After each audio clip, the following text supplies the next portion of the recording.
अस्सलाम वालेकुम, welcome to my YouTube channel. और आज से हम शुरू करने जा रहे हैं एडोबी फोटोशॉप फॉर बिगनर्स। जिनको फोटोशॉप के बारे में बिल्कुल ज़ीरो नॉलेज है, एडोबी फोटोशॉप और एडोबी इलस्ट्रेटर इन दोनों में क्या डिफरेंस है। एडोबी फोटोशॉप रास्टर फाइल्स के ऊपर काम करता है और एडोबी इलस्ट्रेटर वेक्टर फाइल्स के ऊपर काम करता है। तो अब आप सोच रहे होंगे कि ये रास्टर और वेक्टर फाइल्स क्या होती हैं।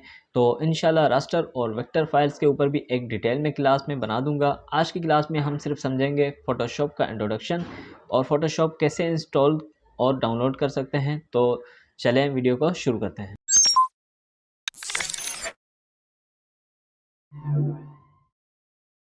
सबसे पहले आपने फ़ोटोशॉप डाउनलोड करना है इस वेबसाइट से।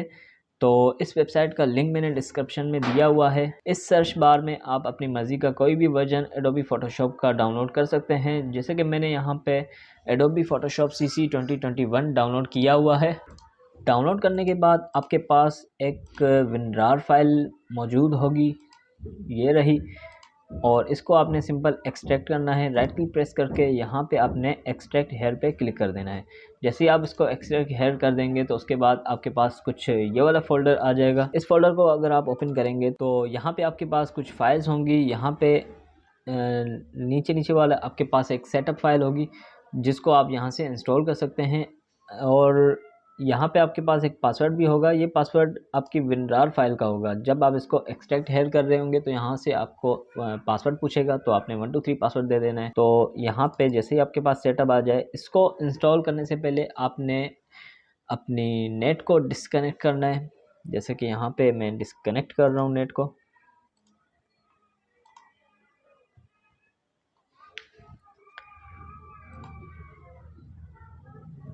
नेट को डिस्कनेक्ट करने के बाद आपने सिंपल यहाँ पे सिक्योरिटीज़ एंटीवायरस को भी थोड़ा ऑफ़ कर लेना है, क्योंकि इंस्टॉलेशन में कोई मसला ना हो। इस यहाँ पे आके आपने सिंपल ये सिक्योरिटीज़ ऑफ़ करनी है।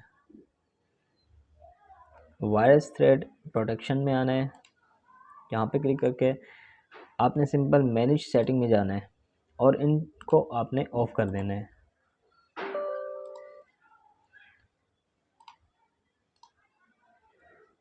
ये सारे ऑफ़ करने के बाद आपने सिंपल सेटअप के ऊपर राइट क्लिक प्रेस करें और इसको आपने इंस्टॉल करना है। रन एज एडमिनिस्ट्रेटर पे क्लिक कर दें।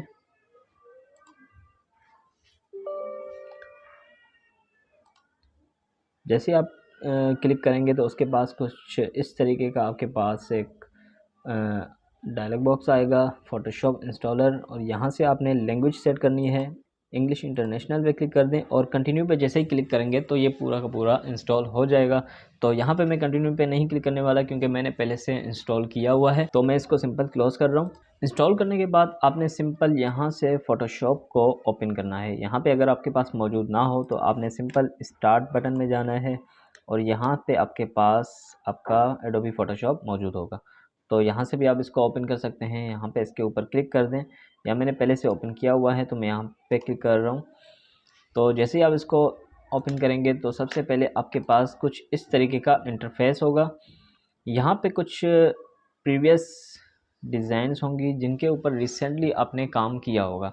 तो यहाँ पे मैंने कुछ थंबनेल डिज़ाइन किए थे तो यहाँ पे वो मौजूद हैं। और दूसरी चीज़, सारी चीज़ें सेम होंगी जो आपने इलस्ट्रेटर में देखी हुई हैं। और यहाँ पे आपने सिंपल क्रिएट न्यू पे क्लिक करना है। जैसे क्रिएट न्यू पे क्लिक करेंगे तो कुछ इस तरीके का आपके पास ऑप्शंस आ जाएंगे। यहाँ से आप अपने कैनवास की साइज़ दे सकते हैं। जैसे कि इलस्ट्रेटर में हम सेट करते हैं, कोई भी साइज़ आप यहाँ से दे सकते हैं। और फर्स्ट वाली लाइन पे आपने अपनी फ़ाइल का कोई भी नाम रख लेना है। जैसे कि यहाँ पे मैं नाम रख लेता हूँ क्लास 1। और उसके बाद यहाँ से आपने कोई भी यूनिट सेट करने हैं। जैसे कि पिक्सेल्स पे काम करना चाहते हैं, इंचेस, सेंटीमीटर, मिलीमीटर, जो भी आपको सही लगे उसके ऊपर आप काम कर सकते हैं। तो मैं बेसिकली पिक्सेल्स के ऊपर ही काम करता हूँ। तो यहाँ पे पिक्सल सेट करने के बाद यहाँ पे आप अपनी रेजोल्यूशन अपनी मर्ज़ी की भी बढ़ा सकते हैं। जैसे कि 300 से भी जितनी ज़्यादा आप रेजोल्यूशन बढ़ाना चाहें तो बढ़ा सकते हैं। तो फ़िलहाल के लिए इसको 300 ही रहने दें। रेजोल्यूशन सेट करने के बाद यहाँ से आप अपना कलर मोड चेंज कर सकते हैं, CMYK या RGB। तो फ़िलहाल के लिए आप 8 GB पे ही रख लें। और यहाँ से आप अपनी बिट साइज़ रख सकते हैं, जितनी ज़्यादा बिट रखेंगे उतनी आपकी फ़ाइल थोड़ी हैवी हो जाएगी, तो इसको आप 8 बिट पे ही रखें। और ये वाले ऑप्शंस जो फ़ाइल आपने रिसेंटली बनाई होगी वो यहाँ पे ऑटोमेटिक सेव होती जाती है। तो ये सारी वही फाइल्स हैं जिनके ऊपर मैंने रिसेंटली काम किया हुआ है। अगर आप इनमें से भी कोई नहीं लेना चाहते तो ऊपर भी आपके पास कुछ बने बनाए प्रीसेट्स मौजूद होंगे। जैसे कि मोबाइल पे आ जाएं तो यहाँ पे मोबाइल की साइज़ के हिसाब से आपके पास साइज़ेस कुछ दी हुई होंगी। जैसे कि यहाँ पे आईफोन एक्स और उसकी साइज़ है यहाँ पे, और मुख्तलिफ़ आईफोन और आईपैड्स के ऊपर आपको साइज़ दी हुई होगी। फ़िल्म एंड वीडियो के ऊपर भी आपके पास साइज़ मौजूद होंगी। तो आप अपनी मर्ज़ी से कोई भी साइज़ यहाँ से भी उठा सकते हैं। प्रिंट में आ जाएं तो यहाँ पे आपके पास प्रिंट फॉर्म में जो पेजेस होते हैं, जैसे कि A4, letter head, legal page, ये वाले पेजेस जो होते हैं वो वाली साइज़ेस आपको यहाँ से मिल जाएंगी। जैसे कि यहाँ पे मैं फ़िलहाल के लिए A4 पेज वाली साइज़ पे क्लिक कर रहा हूँ, और यहाँ पे इसको क्लिक करने के बाद यहाँ से क्रिएट पे क्लिक कर रहा हूँ। तो ये हमारा कैनवस हमारे पास आ चुका है। तो सबसे पहले आप यहाँ पे देखें कि आपके पास कुछ वैसे ही टूल्स होंगे जैसे कि इलिस्ट्रेटर के अंदर मौजूद थे। अगर आप इस एरो पे क्लिक कर दें तो ये सारे टूल्स आपकी एक लाइन में आ जाएंगे, और इस पर दोबारा क्लिक करें तो ये 2 लाइनों में आ जाएंगे। 2 लाइनों में थोड़ा सा बेहतर लगते हैं, कुछ नीचे से खाली खाली स्पेस भी होता है तो थोड़ा सा अच्छा लुक दे रहा होता है, और जगह साफ़ सुथरी सी लग रही होती है। अगर आप इसको निकाल के कहीं पे भी रखना चाहें तो ये टूल्स आप कहीं पे भी रख सकते हैं। जैसे कि यहाँ पे जैसे ही इसको निकालेंगे तो यहाँ पे एक कट का ऑप्शन आ जाएगा। अगर आप इसको बंद कर दें तो ये सारे टूल्स बंद हो जाएंगे। और इस साइड पे भी आपके पास कुछ पैनल्स दिए हुए हैं, इन पे क्लिक करें तो ये पैनल्स ओपन हो जाएंगे, इन पे दोबारा क्लिक करें तो ये बंद हो जाएंगे। तो इनको भी आप निकाल के, अगर आप पूरा अपना कैनवस खाली करना चाह रहे हैं, पूरा स्पेस खाली रखना चाह रहे हैं तो वो भी आप कर सकते हैं। इनको क्लोज़ कर दें तो अब सारी चीज़ें जा चुकी हैं। अगर आप चाहते हैं कि आपका लेआउट बिल्कुल सेम टू सेम वैसा ही हो जाए तो आपने सिंपल दोबारा से विंडो में जाना है, और यहाँ पे वर्क स्पेस पे आके यहाँ पे रीसेट ग्राफिक एंड वेब पे क्लिक कर दें। तो जो सारी की सारी चीज़ें थी वो वैसी की वैसी आपके पास आ जाएंगी। तो यहाँ पे कुछ पैनल्स ओपन हुए हैं, नज़र आ रहे होंगे। तो अगर आप इन डबल एरो पे क्लिक कर दें तो ये क्लोज़ नहीं होते पर बंद हो जाते हैं, थोड़ा सा स्पेस मिल जाता है हमें। तो कभी भी इनको यूज़ करना चाहें तो यहाँ पे क्लिक करके इनको आप यूज़ कर सकते हैं, और इनको दोबारा से यहाँ पे बंद भी कर सकते हैं। और इस साइड पे आपके पास वही टूल्स मौजूद हैं। इस एरो पे मैं क्लिक कर रहा हूँ क्योंकि मुझे टूल्स डबल लाइन में चाहिए, तो यहाँ पे मैं क्लिक कर रहा हूँ। तो यहाँ तक उम्मीद करता हूँ आप समझ गए होंगे।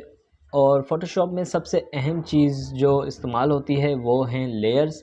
फ़ोटोशॉप लेयर्स के बगैर आप इस्तेमाल नहीं कर सकते। जैसे कि हम इलिस्ट्रेटर लेयर्स के बगैर भी उसके ऊपर काम कर रहे होते हैं, और बहुत ही इजीली लेयर्स के बगैर भी काम होता है। पर यहाँ पे कुछ बात अलग है, यहाँ पे लेयर्स के बगैर आप काम नहीं कर सकते। इसीलिए आपको लेयर्स भी शुरू में ही समझना बहुत ज़रूरी है कि लेयर्स कैसे काम करती हैं और लेयर्स हम कहाँ से निकाल सकते हैं। तो सिंपल वैसे आपको लेयर्स विंडो में से मिल जाएंगी। विंडो में जाएंगे तो यहाँ पे आपके पास लेयर्स लिखी होंगी, तो लेयर्स पे क्लिक कर देंगे तो लेयर्स का पैनल ओपन हो जाएगा। और सिंपल आप अगर कीबोर्ड से F7 प्रेस करेंगे तो भी आपके पास लेयर्स आ जाएंगी। जैसे कि दोबारा से विंडो में जा रहा हूँ तो यहाँ पे इसकी शॉर्टकट की है F7, और मैं F7 इसीलिए प्रेस नहीं कर रहा क्योंकि यहाँ से मैंने कुछ शॉर्टकट कीज़ चेंज की हुई हैं, तो इसीलिए मैं अगर F7 प्रेस करूँगा तो कुछ और हो जाएगा। तो यहाँ से इसीलिए आप F7 प्रेस करके भी लेयर्स निकाल सकते हैं, और सिंपल यहाँ से भी आपको लेयर्स मिल सकती हैं। जैसे कि आप दोबारा से विंडो में जाएं, work space, reset graphic and web पे क्लिक कर दें तो ये सारी रीसेट हो चुकी हैं चीज़ें, और इसको बंद कर दें तो ये रही आपके पास लेयर्स। तो इन पे भी क्लिक करके आप लेयर्स अपनी निकाल सकते हैं। लेयर का पैनल आप पहली क्लास में ही समझ लें तो बहुत ही अच्छा होगा आपके लिए। आप यहाँ से इसका स्पेस थोड़ा सा बढ़ा सकते हैं, और अपनी लेयर्स को का पैनल कहीं पे भी सेट करके रख सकते हैं। नीचे आ जाएं तो यहाँ पे वही वाले ऑप्शंस होंगे। यहाँ से आप एक न्यू लेयर क्रिएट कर सकते हैं, और यहाँ से लेयर को डिलीट कर सकते हैं, और यहीं से आप लेयर्स का ग्रुप भी बना सकते हैं। ग्रुप हम बाद में बनाएंगे। फ़िलहाल मैं यहाँ से एक न्यू लेयर क्रिएट कर रहा हूँ। तो यहाँ पे मेरे पास एक लेयर 1 आ चुकी है और इस लेयर के अंदर मैं कोई शेप क्रिएट करना चाह रहा हूँ। तो यहाँ से आपके पास हमने फ़िलहाल मूव टूल उठाया हुआ है, नीचे आ जाएं। यहाँ पे मैं डबल एरो पे क्लिक कर रहा हूँ क्योंकि मुझे ये डबल लाइनों में चाहिए। यहाँ पे मैं रेक्टेंगल का शेप उठा रहा हूँ। रेक्टेंगल का शेप उठाने के बाद यहाँ से मैं सिंपल एक रेक्टेंगल ही क्रिएट कर रहा हूँ। और यहाँ पे जैसे ही आप रेक्टेंगल क्रिएट करेंगे तो यहाँ पे रेक्टेंगल की कुछ प्रॉपर्टीज़ आ जाएंगी, जैसे कि इलस्ट्रेटर में आप फिल और स्ट्रोक के ऊपर काम कर चुके हैं, तो यहाँ से आप अपने रेक्टेंगल का फिल का कलर चेंज कर सकते हैं और यहाँ से उसका स्ट्रोक नन कर सकते हैं या स्ट्रोक का कलर कोई देना चाहें तो कर सकते हैं। इनके ऊपर हम बाद में बात करेंगे क्योंकि इनको समझना फ़िलहाल इतना ज़रूरी नहीं है। यहाँ से आप इनको अगर क्लोज़ करना चाहें तो कर सकते हैं। फ़िलहाल के लिए आप ये समझ लें कि आपने एक न्यू लेयर पे एक रेक्टेंगल का शेप क्रिएट किया हुआ है और आप मूव टूल उठा के यहाँ से एक और लेयर बना रहे हैं।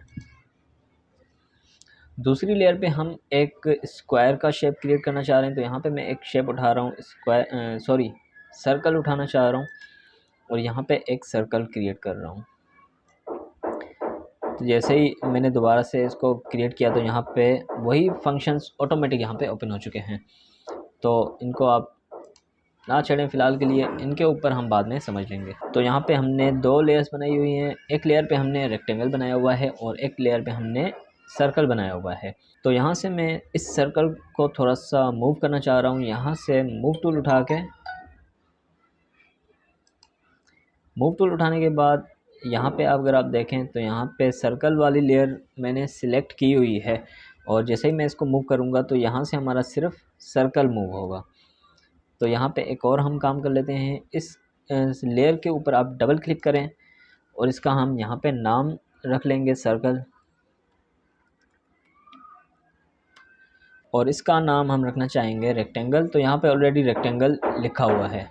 तो यहाँ पे एक मसला आपके लिए होगा, अगर आप इस रेक्टेंगल को मूव करेंगे तो आपका सर्कल ही मूव होगा। ये सर्कल हमारा क्यों मूव हो रहा है? क्योंकि यहाँ से लेयर्स में से हमने सर्कल को सिलेक्ट किया हुआ है। तो आप यहाँ से रेक्टेंगल को सिलेक्ट करेंगे और अब आप यहाँ से रेक्टेंगल को मूव कर सकते हैं या उसका शेप चेंज कर सकते हैं, कुछ भी करना चाहें। तो यहाँ से आपने पहले लेयर को सिलेक्ट करना पड़ेगा। अगर आप यहाँ से जैसे ही सर्कल को, अगर आप भूल जाएंगे कि हमने रेक्टेंगल को सिलेक्ट किया हुआ है और आप यहाँ से सर्कल को मूव करेंगे तो आपका रेक्टेंगल मूव हो जाएगा और आपकी डिज़ाइन में थोड़ा सा डिस्टर्बेंस हो जाएगी, कुछ मसले मसाइल आ जाते हैं इस वजह से। तो इसका हल क्या है? यहाँ से मैं अंडू कर रहा हूँ। जैसे ही मैं अगर सर्कल पे क्लिक करूँ तो ऑटोमेटिक यहाँ से सर्कल वाली लेयर सिलेक्ट हो जाए। तो हम वो कैसे करेंगे? ऊपर आ जाएं तो यहाँ पे ऑटो सिलेक्ट का ऑप्शन आपके पास दिया होगा, आप इस पर चेक लगा दें। जैसे ही इस पर चेक लगाएंगे तो अब आप अपना कोई भी शेप को क्लिक करेंगे तो ऑटोमेटिक वो लेयर सिलेक्ट हो जाएगी और उसको आप मूव कर सकेंगे। जैसे मैं अभी रेक्टेंगल को मूव कर रहा हूँ और जैसे ही मैं सर्कल के ऊपर क्लिक करके उसको मूव करूँगा तो यहाँ से ऑटोमेटिक देखें कि यहाँ पे सर्कल वाली लेयर सिलेक्ट हो चुकी है और अभी हम सर्कल को मूव कर रहे हैं। तो इस हिसाब से आप ऑटो सिलेक्ट पे चेक लगा दीजिएगा ताकि आप इजीली काम कर सकें। तो यहाँ पे मैं एक और लेयर क्रिएट करना चाह रहा हूँ। तो यहाँ पे दोबारा से मैं इस बटन पे क्लिक कर रहा हूँ। यहाँ पे एक और लेयर आ चुकी है और यहाँ पे मैं एक और कोई शेप क्रिएट करना चाह रहा हूँ। यहाँ पे आप देखें तो आपके पास कुछ कस्टम शेप दिए हुए होंगे। अगर आप इस पर क्लिक कर दें तो ऊपर से आपके पास कुछ इंटरेस्टिंग से शेप्स होंगे। यहाँ पे क्लिक कर दें, यहाँ पे आपके पास वाइल्ड एनिमल के शेप्स मौजूद होंगे, ट्रीज़, बर्ड्स, फ्लावर्स वगैरह वगैरह। तो यहाँ से अगर आप इस पर क्लिक कर दें तो यहाँ पे बहुत सारे कुछ एनिमल्स के शेप्स आपको दिए हुए होंगे। यहाँ से कोई सा भी एनिमल अगर मैं यहाँ से सिलेक्ट कर रहा हूँ, जैसे कि यहाँ पे कुछ कैमल है, ये वाला शेप मैंने सिलेक्ट किया और यहाँ पे इसको अगर मैं यहाँ पे क्रिएट करूँगा तो कुछ इस तरीके का हमने एक यहाँ पे शेप क्रिएट कर लिया है। इसका भी आप अपनी मर्ज़ी का कोई भी कलर चेंज कर सकते हैं। यहीं से 2 मरतबा क्लिक करके कोई कलर चेंज कर सकते हैं और कलर चेंज करने के बाद आपने मूव टूल पे क्लिक करना है। तो अभी हमारे पास, इसको यहाँ से बंद कर दें। तो यहाँ पे अभी हमारे पास कुछ 3 लेयर्स मौजूद हैं ये लेयर एक्स्ट्रा आ चुकी है, तो इसको सिलेक्ट करके आप डिलीट कर दें।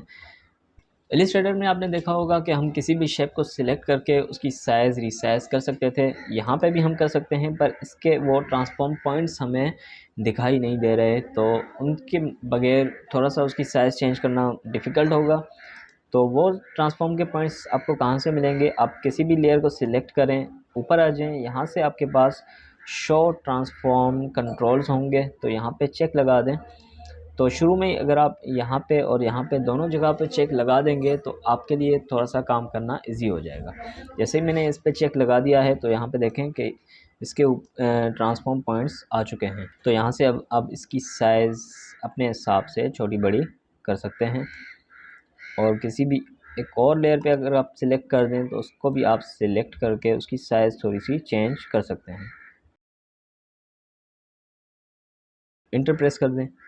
कोई भी शेप साइज़ चेंज करने के बाद नेक्स्ट आप अगर आप यहाँ पे देखें तो सबसे ऊपर वाली जो लेयर है हमारे पास वो कैमल की लेयर है।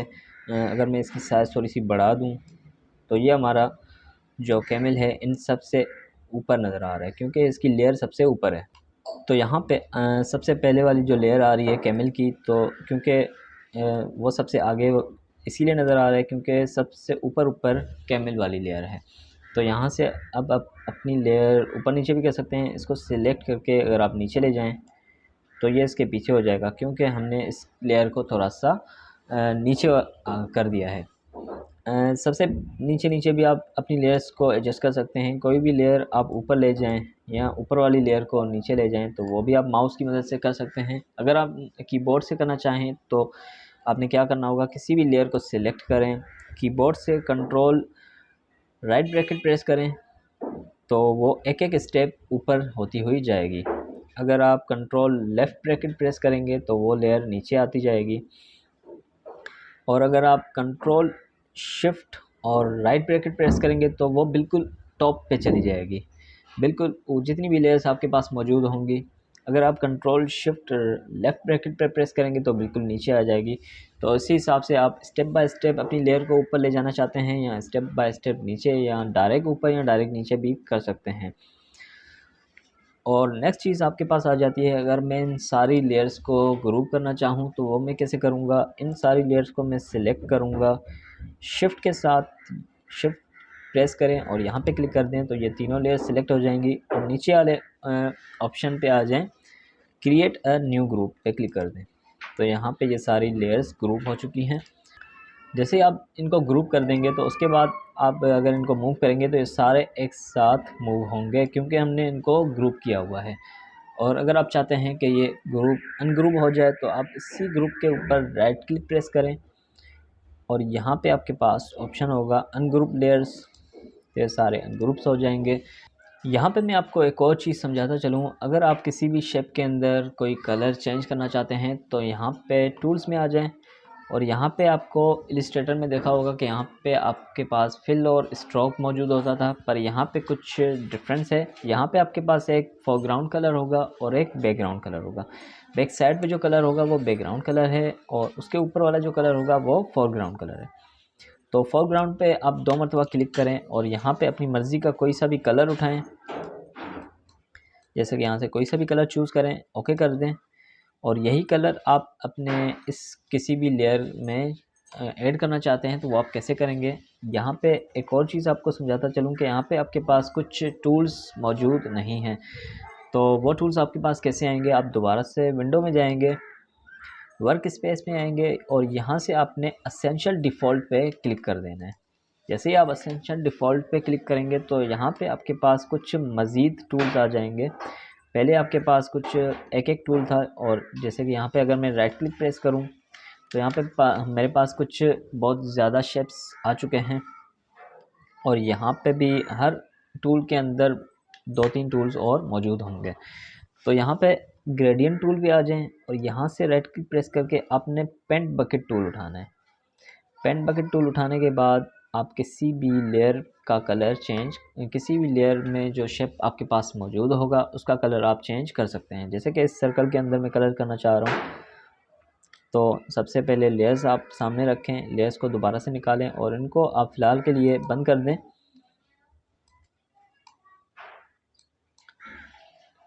देखें कि यह डिसेबल आपको बता रहा है, क्योंकि इसके अंदर हम कलर फ़िलहाल नहीं कर सकते, क्योंकि ये कुछ शेप है। इसके ऊपर आप राइट क्लिक प्रेस करें और इसको रास्टराइज लेयर पे क्लिक कर दें। जैसे ही आप रास्टराइज पे क्लिक कर देंगे तो ये आपका एक रास्टर शेप हो चुका है। अगर अब आप इस पर क्लिक करेंगे तो इसका कलर चेंज हो जाएगा। किसी भी लेयर पे आपने राइट क्लिक प्रेस करना है और रास्टराइज पे लेयर पे क्लिक कर दें। तो देखें इनके ऊपर एक छोटा सा आइकॉन आपको नज़र आ रहा होगा। रास्टर करने के बाद वो आइकॉन गायब हो रहा है। और इस आइकॉन पे आप 2 मरतबा क्लिक करें तो यहाँ से आप इस तरीके से भी कलर चेंज कर सकते हैं। और यहाँ से मैं एक दोबारा से आपको एक शेप क्रिएट करके दिखाता हूँ। जैसे कि यहाँ पे दोबारा से मैं इन शेप्स में आ रहा हूँ और यहाँ से कोई ये वाला शेप लॉइन का शेप उठा रहा हूँ और इसको अब मैं बना रहा हूँ शिफ्ट के साथ बना रहा हूँ ताकि प्रोपोर्शनली बनता रहे। और जैसे ही मैं ये शेप क्रिएट करूँगा तो यहाँ पे ऑटोमेटिक एक न्यू लेयर भी बन जाएगी। जैसे यहाँ पे न्यू लेयर बन चुकी है और यहाँ पे आप क्लिक करके यहाँ से भी कलर चेंज कर सकते हैं।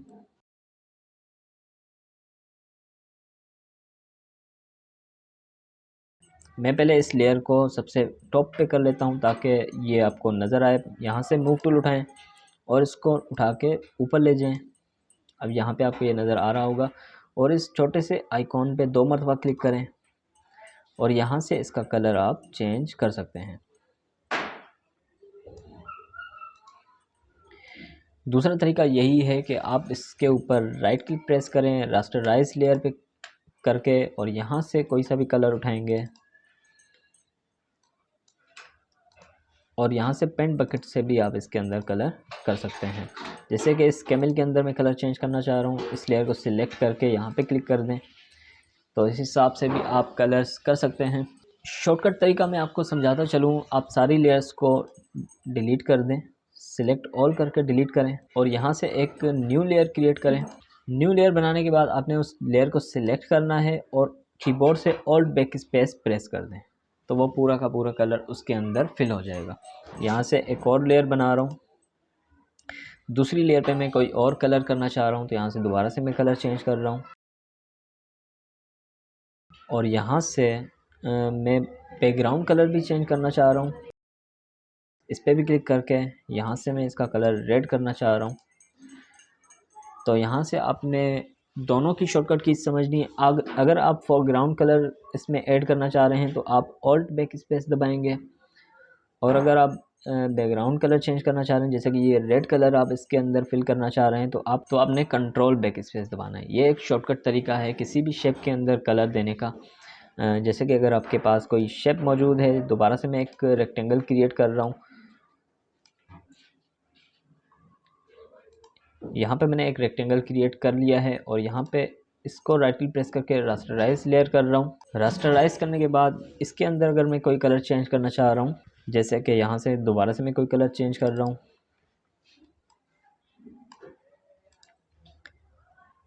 इसमें एक और ख़ास बात होगी, अगर आप इस शेप के अंदर ऑल्ट बैक स्पेस के साथ कलर फिल करेंगे तो ये पूरी लेयर में कलर आ जाएगा, उस शेप के अंदर नहीं आएगा, पूरी लेयर के अंदर कलर आ जाएगा। तो उसको हम कैसे सही तरीके से उस शेप के अंदर ही कलर कर सकते हैं। तो आपने सिंपल ऑल्ट के साथ शिफ्ट भी प्रेस करना है और फिर बैक स्पेस पे क्लिक करना है तो वो ही उस शेप के अंदर कलर आ जाएगा। अगर आपने फोरग्राउंड कलर बैकग्राउंड कलर उसके अंदर ऐड करना है तो आपने कंट्रोल के साथ शिफ्ट भी दबाना है और फिर बैक स्पेस भी दबाना है तो उसके हिसाब से आप कलर उसके अंदर ऐड कर सकते हैं। तो यहाँ पे हमारे पास कुछ 3 लेयर्स मौजूद हैं तो इस हिसाब से आप कोई भी कलर किसी भी लेयर में कर सकते हैं। उम्मीद करता हूँ यहाँ तक आपको फ़ोटोशॉप समझ आ गया होगा और यहाँ पे मैं वीडियो को एंड कर रहा हूँ। इंशाल्लाह नेक्स्ट क्लास में हम कुछ और इंटरेस्टिंग सी चीज़ सीखेंगे और 40 या 45 क्लासेस में हम इंशाल्लाह फ़ोटोशॉप को कंप्लीट करेंगे। वीडियो पसंद आई हो तो लाइक कर दीजिएगा, कमेंट करें, शेयर करें और अभी तक मेरे चैनल को सब्सक्राइब नहीं किया तो सब्सक्राइब कर दें। मिलते हैं नेक्स्ट वीडियो में, तब तक अपना ख्याल रखिएगा। ओके, अल्लाह हाफिज़।